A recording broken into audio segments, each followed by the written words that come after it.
अस्सलाम वालेकुम। आज हमारा टॉपिक है लूप स्ट्रक्चर। चैप्टर नंबर 4 हमने स्टार्ट किया हुआ है डाटा एंड रेपिटेशन।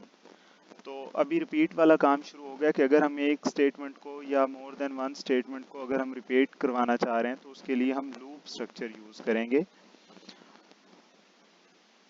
तो अगर कंप्यूटर में आप कोई भी चीज़ को रिपीट करवाना चाह रहे हैं तो वो हम लूप के थ्रू करवा सकते हैं। इसकी इसने एक एग्जांपल दी है, if we need to write Pakistan 1000 times on the screen then instead of writing print f, हम एक तरीका ये है हमारे पास कि अगर हमने 1000 टाइम पाकिस्तान को स्क्रीन के ऊपर प्रिंट करवाना है तो प्रिंट एफ को हम 1000 टाइम प्रिंट एफ आगे यही स्टेटमेंट हम 1000 टाइम लिख दें। एक ये तरीका है, लेकिन ये बहुत लेंथी प्रोसीजर है। एक दूसरा तरीका क्या है कि हम एक ही दफ़ा इसको लिखें और इसको लूप के अंदर बार बार एग्जीक्यूट करवाते रहें जब तक 1000 टाइम वो रिपीट नहीं हो जाता। तो ये आसान तरीका है कि हमें एक स्टेटमेंट लिखनी होगी और एक लॉजिकल कोड सोच के उसके ऊपर लगाना होगा, अप्लाई करना होगा, तो उससे ये वाली स्टेटमेंट 1000 टाइम रिपीट हो जाएगी। हमारे पास जो लूप की टाइप्स हैं, जो काइंड्स हैं इसकी, वो 3 तरह के लूप होते हैं। नंबर 1 है फॉर लूप, नंबर 2 है वाइल लूप और नंबर 3 है डू वाइल लूप। अभी जो आपके सिलेबस में इंक्लूडेड है वो है सिर्फ फॉर लूप। फॉर लूप का जर्नल सिंटैक्स क्या है? जर्नल सिंटैक्स किसी भी लूप का ये है कि सबसे पहले आप फॉर लिखते हैं, उसके बाद राउंडेड ब्रैकेट्स आती हैं, जैसे यहाँ पे राउंडेड ब्रैकेट्स हैं, और राउंडेड ब्रैकेट्स के अंदर क्या होता है, यहाँ पे इनिशियलाइजेशन होती है। इनिशियलाइजेशन पे अभी हम डिटेल में भी बात कर लेते हैं। फिर कंडीशन आ जाती है और फिर उसके बाद आ जाता है इंक्रीमेंट या डिक्रीमेंट। अच्छा, अब बात करते हैं इनिशियलाइजेशन की। इनिशियलाइजेशन क्या है? ये कोई नई चीज़ नहीं है, वही जो चैप्टर 2 में हमने सीखी, चैप्टर 1 में, चैप्टर 3 में हमने की, कि अगर हम किसी एक वेरिएबल को वैल्यू असाइन करवाना चाह रहे थे तो उसको हम इनिशियलाइजेशन बोलते हैं। अब लूप के अंदर इनिशियलाइजेशन यहीं पर की जाती है। सपोज आप यहीं पर लिख देते हो int i is equal to this one, और आगे कंडीशन आ जाती है। कंडीशन में, अच्छा, इनिशियलाइजेशन कोई नई चीज़ नहीं है, इनिशियलाइजेशन वही है जो हमने चैप्टर 2, 3 और 2, 3 में की हुई है। तो इनिशियलाइजेशन में क्या होगा कि हम किसी भी वेरिएबल को वैल्यू असाइन कर देंगे, उसके बाद कंडीशन है। फॉर एग्जांपल हम चेक करना चाह रहे हैं कि a is greater than b, तो हम यहाँ पे एक कंडीशन लगा सकते हैं, या ये चेक करना चाह रहे हैं कि a is equal to b, तो वो कंडीशन लगा सकते हैं। इंक्रीमेंट, इंक्रीमेंट लगाते हुए हम वैल्यू इंक्रीज कर सकते हैं 1 बाय 1, और डिक्रीमेंट करते हुए हम वैल्यू को डिक्रीज कर सकते हैं। अच्छा, ये ज़रूरी भी नहीं है कि इंक्रीमेंट में वैल्यू 1 बाय 1 इंक्रीज की जाए या डिक्रीमेंट में वैल्यू 1 बाय 1 डिक्रीज की जाए। आप उससे बड़े जंप भी ले सकते हो, 5 वैल्यूज इंक्रीज कर सकते हो, 5 वैल्यूज को डिक्रीज कर सकते हो, डिपेंड करता है। अभी इसको आगे और भी थोड़ा डिटेल में पढ़ लेंगे। फिर आती है इसकी बॉडी। बॉडी में ये करली ब्रेसेस हमेशा हमें यूज़ करना होती हैं। अच्छा, यहाँ पे ज़रूरी नहीं है कि एक स्टेटमेंट होगी या मोर देन वन स्टेटमेंट होंगी तो हम इसको यूज़ करेंगे। चाहे हमारे पास यहाँ पे सिंगल स्टेटमेंट हो या मल्टीपल स्टेटमेंट हो, तो हम ये करली ब्रेसेस हमेशा यूज़ करते हैं। जबकि इफ़ में इसके थोड़े ऑपोजिट था, आपको याद होगा कि इफ़ में हम, अगर हमारे पास एक ही स्टेटमेंट होती थी, एसोसिएटेड कोड होता, तो हम करली ब्रेसेस नहीं यूज़ करते थे। लेकिन यहाँ पर आपके पास सिंगल स्टेटमेंट है या मोर देन वन स्टेटमेंट्स हैं तो हम हमेशा करली ब्रेसेस यूज़ करेंगे। ये इसके सिंटैक्स का पार्ट है।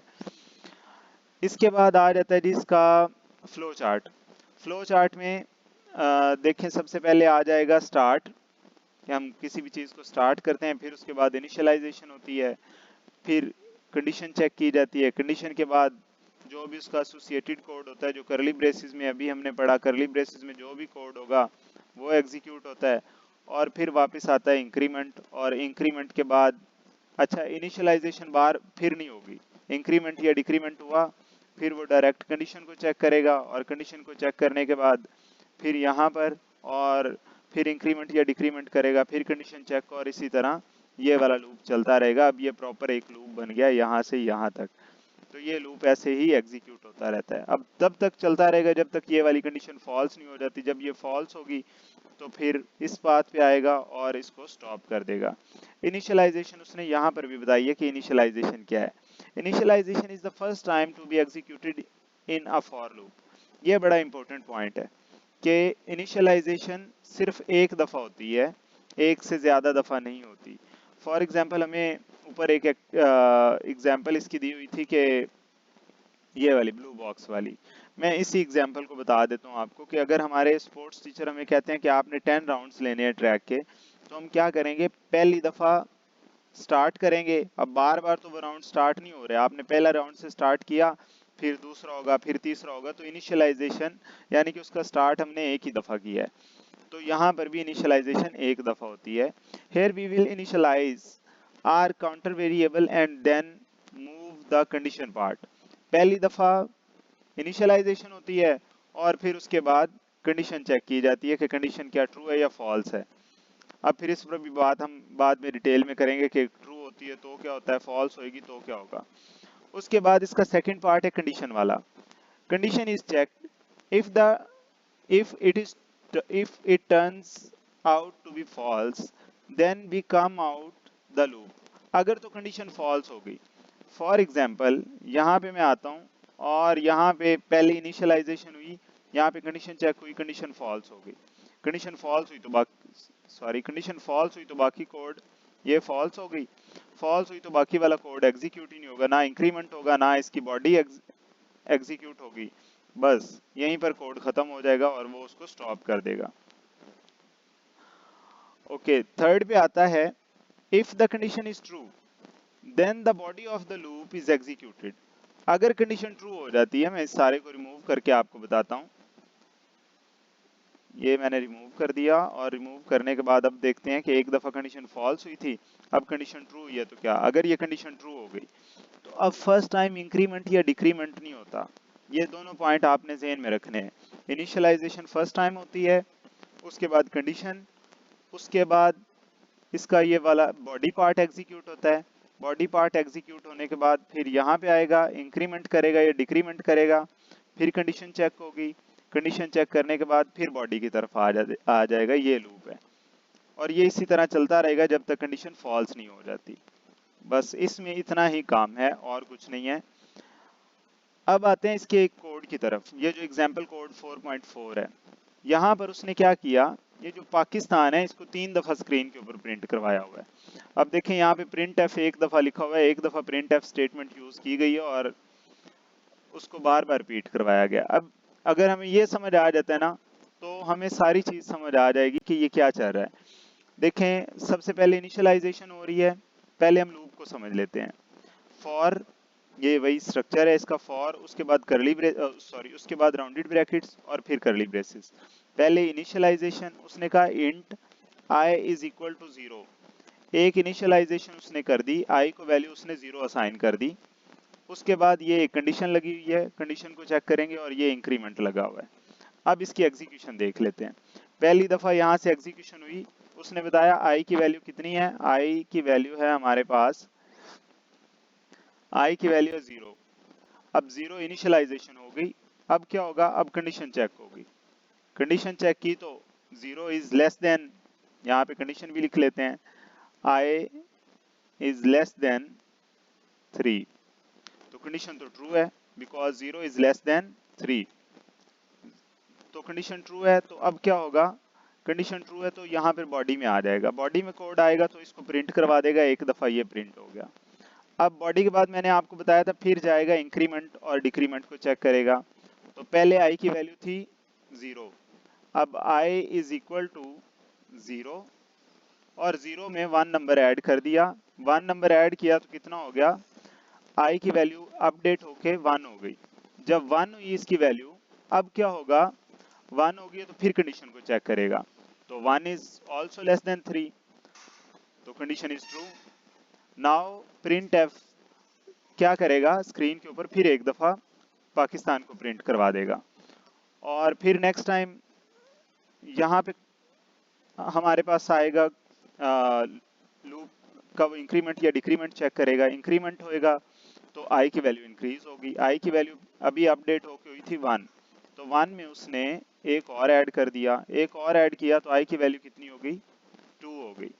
2, अब कंडीशन को चेक किया जाएगा तो 2 इज लेस देन 3, ये कंडीशन ट्रू है, ट्रू है तो फिर बॉडी में कर्सर जाएगा और यहाँ पर इसको प्रिंट करवा देगा, तो थर्ड टाइम ये प्रिंट हो गया।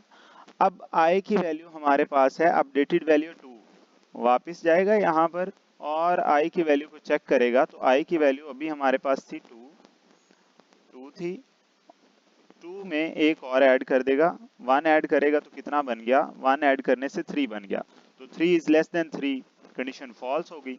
जब कंडीशन फॉल्स हुई तो कोई और कोड एग्जीक्यूट ही नहीं होगा, ना इंक्रीमेंट होगा ना डिक्रीमेंट, और ना ही बॉडी वाले कोड को वो एग्जीक्यूट करेगा, इसे भी स्किप कर देगा। स्किप करेगा तो ये टर्मिनेट कर जाएगा और 3 दफा ये प्रिंट हो गया हमारे पास।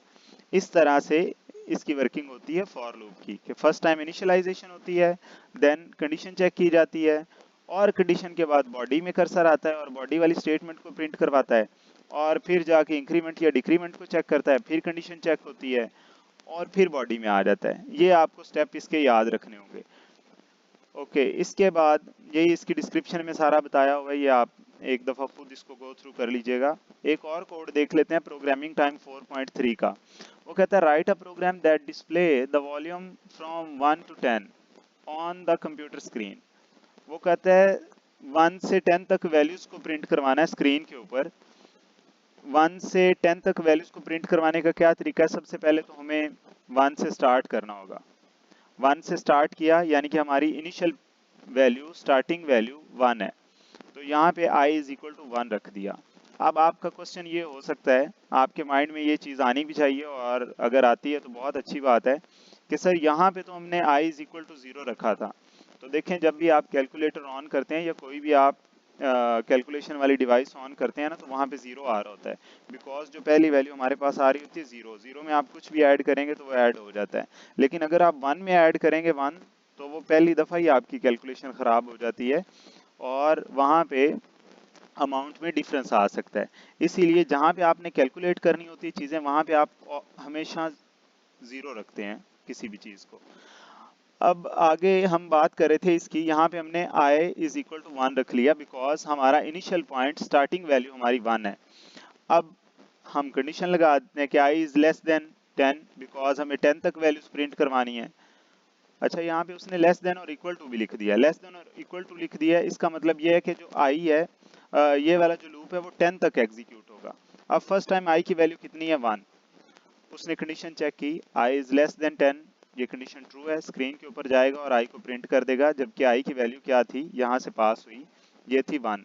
उसने फर्स्ट टाइम स्क्रीन के ऊपर 1 प्रिंट कर दिया। अब इसके बाद क्या होता है, इंक्रीमेंट या डिक्रीमेंट होता है ना, यहाँ पे आया, उसने i की वैल्यू के अंदर एक इंक्रीज कर दिया। i की वैल्यू अभी हमारे पास 1 थी, इंक्रीज हुई तो कितनी हो गई, 2।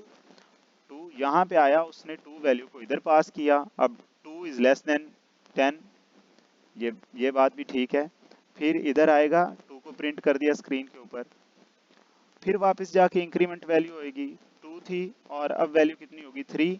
3 को यहाँ पे कंडीशन चेक करेगा, 3 इज लेस देन 10, तो 3 इज लेस देन 10, ये ट्रू है। मैं बीच वाले कुछ जो स्टेप्स हैं वो स्किप कर रहा हूँ, लेक्चर थोड़ा लंबा हो गया है।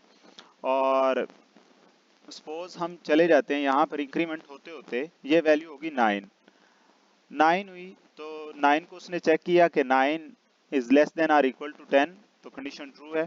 कंडीशन ट्रू है तो वो 9 को भी प्रिंट कर देगा। इसी तरह ऊपर पहले वो 4, 5 और 6, 7, 8 सारा प्रिंट कर चुका होगा, मैं डायरेक्ट 9 पे चला गया, कुछ मैंने स्किप कर दिए हैं। 9 पे गया तो 9 इज लेस देन 10, तो इसने प्रिंट कर दिया ये। अब प्रिंट कर दिया, अब जाके फिर इंक्रीमेंट चेक करेगा, ये वैल्यू इसकी 10 होगी आई की, 10 हुई, तो 10 is less than or equal to 10। तो ये बात तो ठीक है कि जो 10 है वो 10 से छोटा नहीं है, लेकिन उसके इक्वल तो है ना, इक्वल है तो वो 10 को भी प्रिंट कर देगा। यहाँ पे 10 को प्रिंट करा, अब आएगा i पे और ये उसने प्रिंट कर दिया, फिर यहाँ पे आएगा इंक्रीमेंट करेगा, तो अब i की वैल्यू पहले 10 थी, अब अपडेट होके कितनी होगी, 11। 11 हुई तो 11 को उसने पास कर दिया यहाँ पर इस i के पास। ये लास्ट स्टेप है, मैं थोड़ा रिमूव करके लिखता हूँ, शायद आप लोग कंफ्यूज ना हो जाएं। ओके, यहाँ पर इसने i की वैल्यू 10 हो गई, 10 को उसने पास किया इस i के पास, और 10 is less than or equal to, sorry 11 is less than or equal to 10, तो ये कंडीशन तो फॉल्स होगी। और जब लूप की कंडीशन फॉल्स हो जाती है तो वो बॉडी वाला पार्ट भी एग्जीक्यूट नहीं करता और इंक्रीमेंट या डिक्रीमेंट भी नहीं करता, तो इसको टर्मिनेट कर देगा। बस इतना ही काम था इसमें। इसको एक दो दफ़ा आप फिर देख लेंगे। अगर आपको समझ नहीं आएगा तो बार बार वीडियो को देखेंगे तो समझ आ जाएगा। बेसिकली स्टेप्स हैं, और वही स्टेप्स हैं कि आपने इस बात को माइंड में रखना है कि फर्स्ट टाइम इनिशियलाइजेशन होती है, उसके बाद कंडीशन चेक की जाती है, कंडीशन के बाद बॉडी के बाद फिर इंक्रीमेंट या डिक्रीमेंट, और फिर कंडीशन को चेक किया जाता है। इंशाल्लाह नेक्स्ट लेक्चर में हम एक्टिविटी 4.1 को डिस्कस करेंगे। अगले लेक्चर में मिलते हैं। अल्लाह हाफिज़।